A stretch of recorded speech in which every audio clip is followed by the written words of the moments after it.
I was walking into Uniqlo when a random woman grabbed my hand and shouted, "I love you so much!" I thought it was a pickpocketing scheme and got ready to push her off, but she whispered, "Please, he's watching." Just for a minute. Something in her desperation made me grip her hand back. "Of course, sweetheart. Sorry I'm late." Her whole body sagged with relief. She was young, extremely skinny, and had dark circles under her eyes. She kept touching her collarbone where I could see bruises under her concealer. A mall security guard approached us, his hand on his radio. I could already tell that he took his job way too seriously. "Miss, is everything all right here?" She laughed, but it came out shaky. "Yes! This is my boyfriend. We just had a silly fight earlier, but we're good now." She stood on her tiptoes and kissed my cheek. Her lips were freezing. "Right, babe?" "Yeah, just a misunderstanding. You know how women are." He nodded slowly and walked away, but I noticed he spoke into his radio as he left. "Thank you," she breathed against my shoulder. I could see her veins pumping with adrenaline. "Can we go somewhere with more people?" I led her to the food court where the crying babies were screaming at the top of their lungs. She inhaled the McDonald's Big Mac like she hadn't eaten in days. "Who are you hiding from?" I kept my voice casual while scanning faces. She twisted a paper napkin in her lap. "Someone who won't accept that it's over." "An ex?" She nodded. "He's older. Like a lot older. Like he's 32. I just turned 18 last month and suddenly realized how messed up everything was." Her voice dropped to almost a whisper. "He used to say I was mature for my age." Special I tried to keep a neutral expression so she wouldn't feel judged. "How long have you been together?" 2 years. But it wasn't, he waited until it was legal, mostly. She saw the tears in my eyes. He helped me when no one else would. I was basically homeless at 16, couch surfing, and he gave me a place to stay, a job. I was convinced he was saving me. "Where are your parents?" "Dad's gone. Mom's an addict." She shrugged like it was nothing, but I saw her jaw clench. "He became everything. Taught me about business, bought me clothes, introduced me to important people, said I'd be nothing without him. He's probably right." Her story made my heart hurt. "When did you leave?" 2 weeks ago. I finally saved enough money to get a motel room, but he has ways of finding me." She pulled out her phone with a cracked screen. I ditched my nice one. He was tracking it. "We should call the police." "No!" She grabbed my wrist so hard her nails dug in. A woman at the next table looked over and she lowered her voice. "You don't understand. He has connections. His best friend is a cop. They all think he's this amazing guy who saved a troubled teen." Her laugh was bitter. "And technically, I did steal from him." "What did you take?" "Myself." She met my eyes. "He says I owe him for everything. 2 years of rent, food, clothes. Calls me his investment." I was pulling out my phone when she went rigid. "Oh no. He's here." "Where?" I didn't see any obvious threats in the food court. "By Subway." Blue button down, checking his phone. Her breathing went shallow. "Don't look directly." I used my peripheral vision to spot a well-dressed man scrolling on his phone. Gold watch on his left wrist. Even from here, I could smell expensive cologne wafting over the fried food odors. "We need to move. Now." She was already standing. "Wait. Describe him first, in case we get separated." 6'2", dark hair with some gray at the temples. Always wears a gold Rolex his dad gave him. Never takes it off. Her words tumbled out faster. Has a scar through his left eyebrow from a hockey accident. Cracks his knuckles when he's thinking. Number. No way. My blood was turning to ice water as I slowly recognized each detail. "Anything else?" "He's got help. Someone texts him when they spot me. I've seen him checking his phone right before he shows up." She was pulling me towards the exit, her cold hand surprisingly strong. "We have to go. He'll circle around to cut us off." But I was already doing the math. 2 weeks ago, my brother Damien asked me to keep an eye out. Said there was a troubled teen from his halfway house who might make up stories. Who was confused. Who was ungrateful after everything he'd done. "What did you say his name was?" My voice sounded far away. I didn't. She was backing away from me now, reading something in my expression. "Why?" The girl was at the exit now, ready to bolt. I could have called out to Damien and snitched on her. He'd probably cut me in on the family business expansion he'd been planning. Instead, I walked straight toward him, pulling out my phone. "Damien! Perfect timing, man. How have you been?" He looked up, already fake smiling. Behind him, I saw the girl slip out the exit and disappear into the crowd. His fake smile dropped the second I mentioned catching up over coffee next week. His eyes started scanning the food court while I kept talking about Mom's new garden project and Dad's bad knee. I could see him getting more impatient with each word, but I kept going, asking about his work and mentioning our cousin's wedding coming up. His fingers were tapping against his thigh and his jaw was getting tighter. "Listen, I'm actually looking for someone right now." He finally cut me off. I tilted my head like I was confused. "Oh yeah? Who?" He pulled out his phone and showed me a photo that made my stomach turn. It was the girl, but from maybe 6 months ago, smiling at some fancy restaurant. "She's from my program, one of the troubled teens I help." His voice had that fake concern he was so good at. "She's been making up some pretty wild stories lately. Probably confused from all the drugs." I kept my face neutral while my hands got sweaty. "What kind of stories?" His jaw tightened more and I saw that little vein in his temple start to pulse. "Just confused stuff about our program, nothing important." He was looking past me now, checking every exit. "She needs help though, professional help." I nodded like I understood while watching him crack his knuckles. "That's rough, man. Dealing with kids like that must be hard." He wasn't even listening anymore, just scanning faces. I kept talking about nothing for another 5 minutes, mentioning the game last night and asking about his car. Then another 5 minutes about work stuff and mutual friends. His responses got shorter and shorter until he was just grunting. "Hey, I need to hit the bathroom real quick," I finally said after checking my watch. "You good here?" He was already walking toward the subway, still looking around. "Yeah, I'll check the stores." I walked to the bathroom but kept going past it to the service hallway. My hands were shaking as I pulled out my phone and typed a quick text to the number she'd used earlier. Just one word: hide. Then I deleted the message from my sent folder. I slipped out through the employee exit near the loading dock and practically ran to my car. The parking garage felt like it went on forever. My hands were shaking so bad I dropped my keys twice before getting the door open. The drive home was a blur of checking my mirrors and trying to process what just happened. My own brother. The same guy who taught me to ride a bike and helped me with homework. The same guy who'd been grooming a 16-year-old kid. My apartment building's parking lot was empty when I pulled in. I sat in my car for 10 minutes just staring at the steering wheel. The girl's face kept flashing in my mind. Those dark circles and the way she'd tensed up when she saw him. How many others had there been? That evening, my phone buzzed with the family group chat notification. Damien had written a long message about his missing client who needed help. He made it sound like she was dangerous to herself, unstable, making up stories about good people who were trying to help her. Mom responded immediately saying she'd keep an eye out and asking if he needed anything. Dad offered to help search tomorrow. My sister sent prayer hands emojis. I felt sick reading it all. Around 9, my phone buzzed with a text from a number I didn't recognize. At Greyhound Station downtown, please come alone. I grabbed $300 from my emergency envelope in the freezer and headed out. The mirrors got checked at every red light. Nobody seemed to be following, but I took 3 wrong turns just to be sure. The station was mostly empty except for a few people sleeping on benches. I found her in the back corner booth of the little diner attached to the station. Her hood was up and her shoulders were hunched like she was trying to disappear. She jumped hard when I slid into the seat across from her. Her whole body stayed tense for a second before she recognized me and relaxed just a little bit. The waitress came over and I ordered 2 coffees and a burger for her, even though she said she wasn't hungry. She ate the whole thing in about 3 minutes once it arrived. We went to the bathroom and she handed me her phone. I popped the back off and pulled out the SIM card, putting it in a napkin to throw away later. The new prepaid SIM I'd bought at a gas station went in and I handed it back. He probably has tracking apps on everything he gave me, she said quietly. Her backpack, her clothes, probably even her shoes. We'd have to be careful. I drove us to a motel on the edge of town that I'd passed a million times but never really noticed. The kind with weekly rates posted on a faded sign and cars that had been parked in the same spots for months. The clerk barely looked up from his TV when I walked in. I paid cash for 3 nights and signed the register as Mike Johnson with an address I made up on the spot.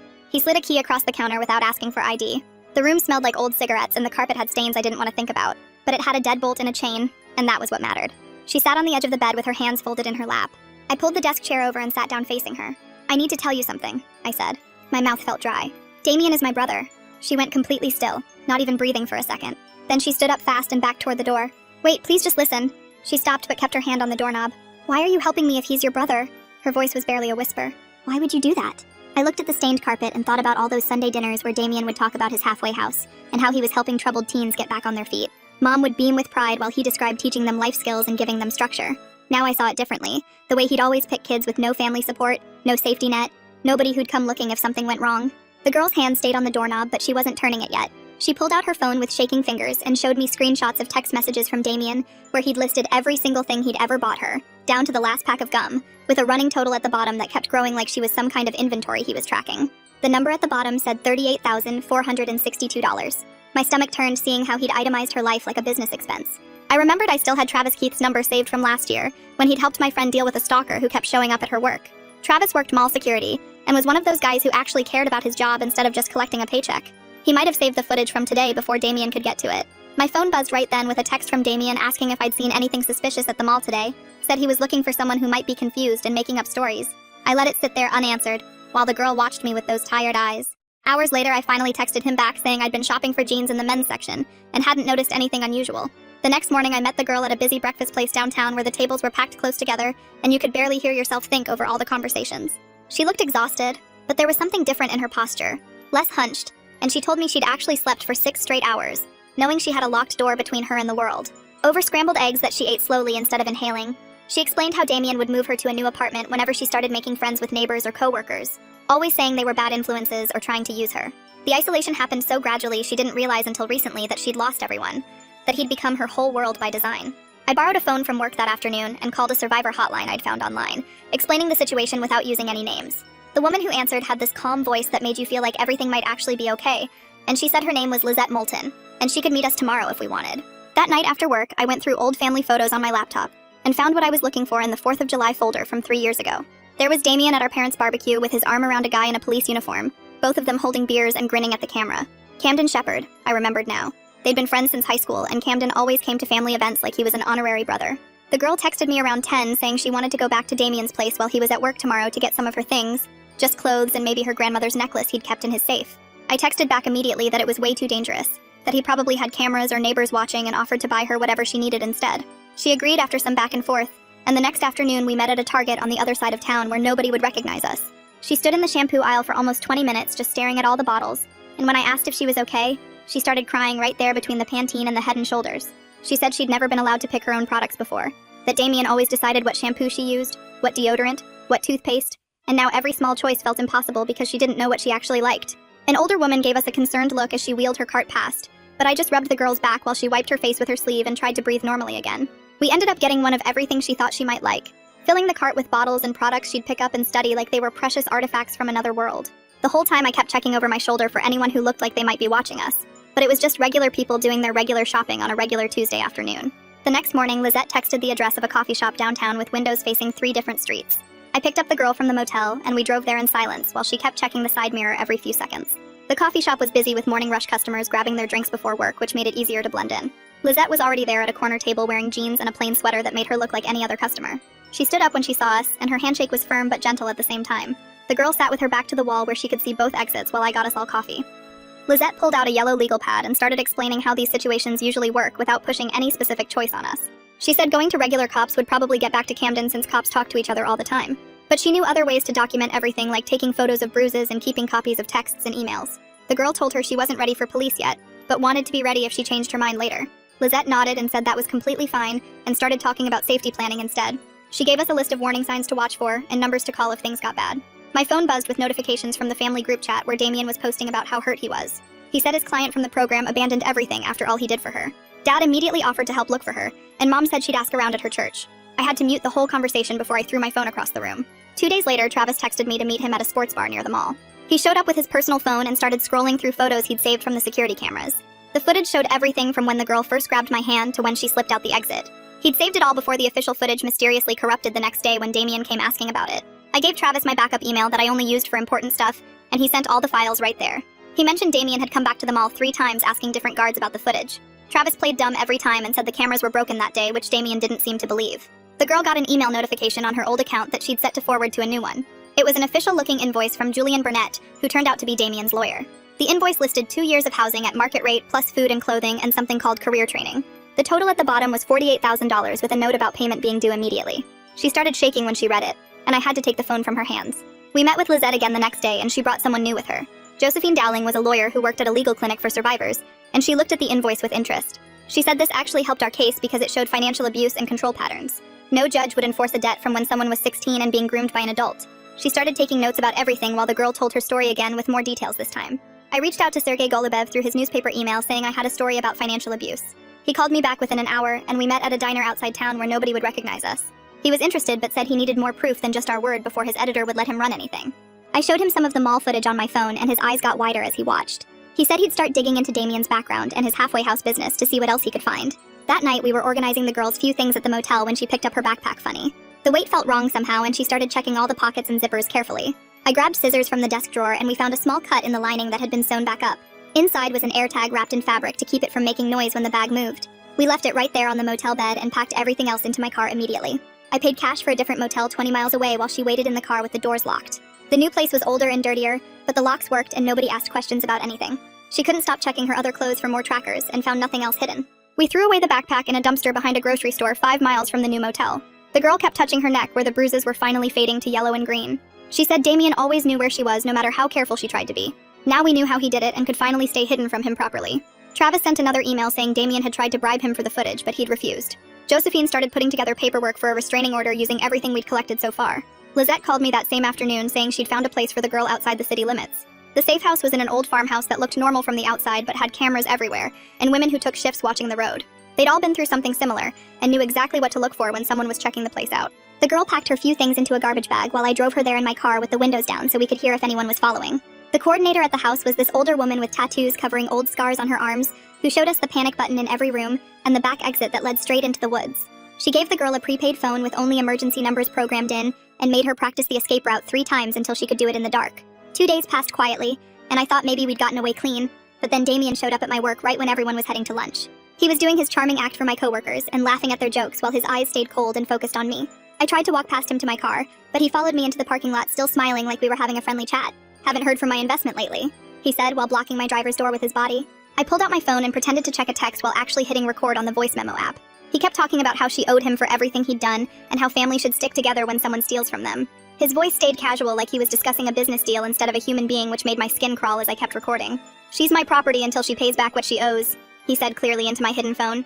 I told him I hadn't seen her and got in my car while he stood there cracking his knuckles the way the girl had described. That recording went straight to Josephine and Sergey, who both said it was exactly what they needed for their work. Sergey called me the next morning saying he'd verified all the timestamps on the mall footage and confirmed the AirTag was real from the photos we'd taken.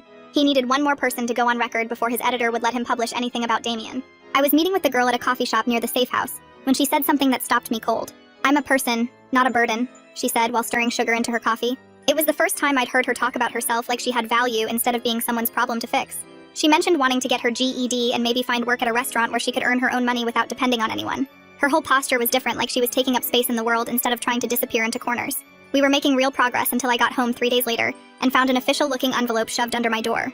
The letterhead said Julian Burnett, attorney at law, and the pages inside were full of legal threats about defamation and spreading false allegations. It warned me to stop interfering with Damien's business relationships and threatened to sue me for damages if I continued helping the girl spread lies.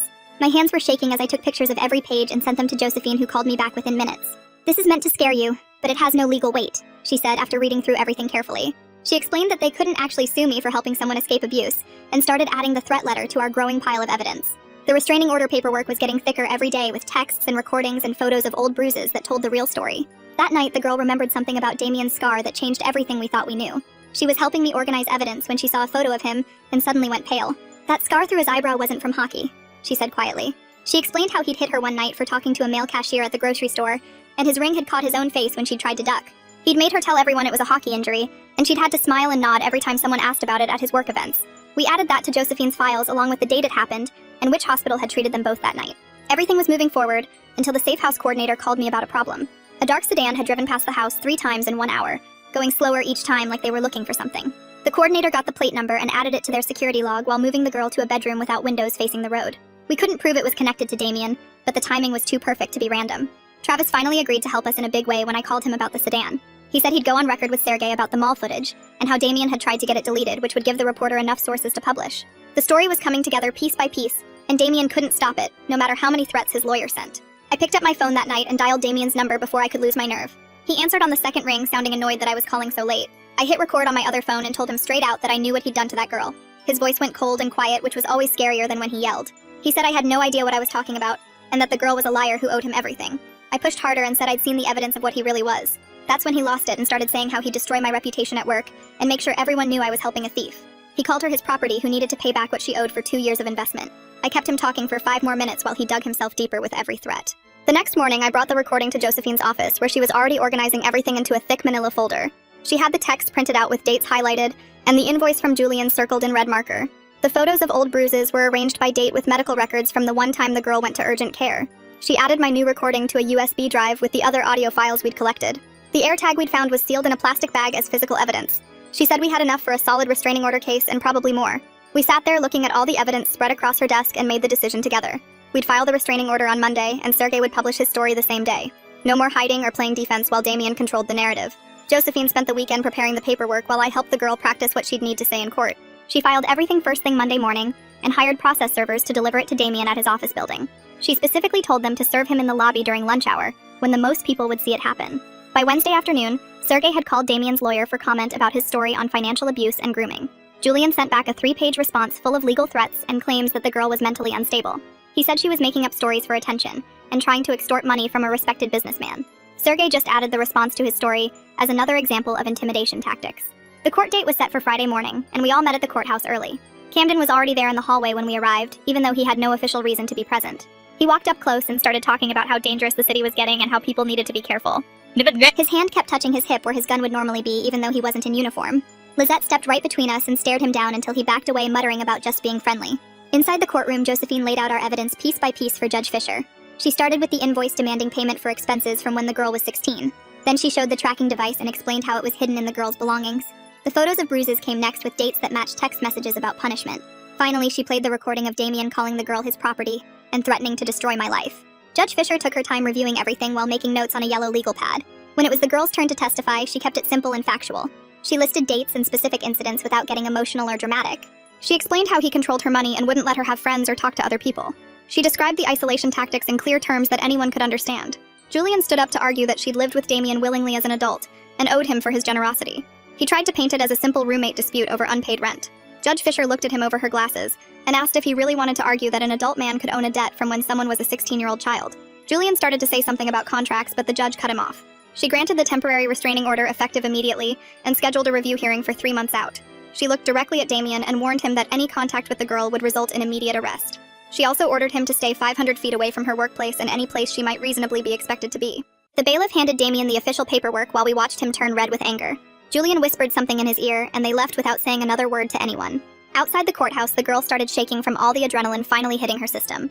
We got her to Lizette's car and drove away before Camden could follow us out of the building. The next morning, I woke up to 17 text messages from people I hadn't talked to in years. Sergey's article had gone live at 6 a.m. with a headline about financial abuse disguised as charity work. He didn't use real names, but included enough details that anyone who knew Damien would recognize him immediately. The piece described a 32-year-old man who ran a halfway house and targeted vulnerable teens. It mentioned the gold watch that never came off, and the scar through the left eyebrow. My phone rang non-stop until I turned it off completely. 3 days later, I heard through a coworker that Camden had been put on desk duty. Someone had filed a formal complaint about him showing up at the courthouse to intimidate witnesses in a case he wasn't even assigned to.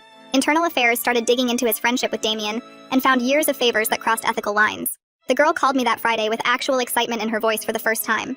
A restaurant owner had read Sergey's article and reached out through Lizette to offer her a job. She'd start Monday as a prep cook with potential to move up to line cook once she learned the basics. The pay wasn't amazing, but it was honest work with a boss who knew her situation and wanted to help. That weekend, I finally did what I should have done years ago. I blocked Damien on everything, including email, and sent a group message to my family explaining exactly why. Mom called within 10 minutes sobbing about how family should stick together. Dad sent angry texts about betraying blood for strangers. I turned off my phone and spent the weekend watching old movies and eating takeout. Travis emailed me a zip file on Monday with all the mall footage from that first day. He'd made official copies before the system mysteriously crashed and wanted us to have backups just in case. Mall management had started retraining all their security staff on recognizing domestic violence situations after what happened. Time moved differently after that. Days turned into weeks and weeks into months without me really noticing. I focused on work and avoided family gatherings completely. The girl sent occasional updates through Lizette about her progress. She'd gotten into a transitional housing program and moved into a tiny studio apartment. She was working full-time at the restaurant and taking GED classes 3 nights a week. Her boss had promoted her to prep cook after just 6 weeks. 3 months after the hearing, we met at a coffee shop downtown to celebrate. She looked like a completely different person with color in her cheeks and actual muscle on her arms from hauling boxes in the kitchen. She showed me her second paycheck stub from a weekend catering gig she'd picked up. Between both jobs, she'd saved enough for a real security deposit on a regular apartment. Lizette was helping her look at places in safer neighborhoods with better bus routes. We were looking at apartment listings on her phone when she got a call from work.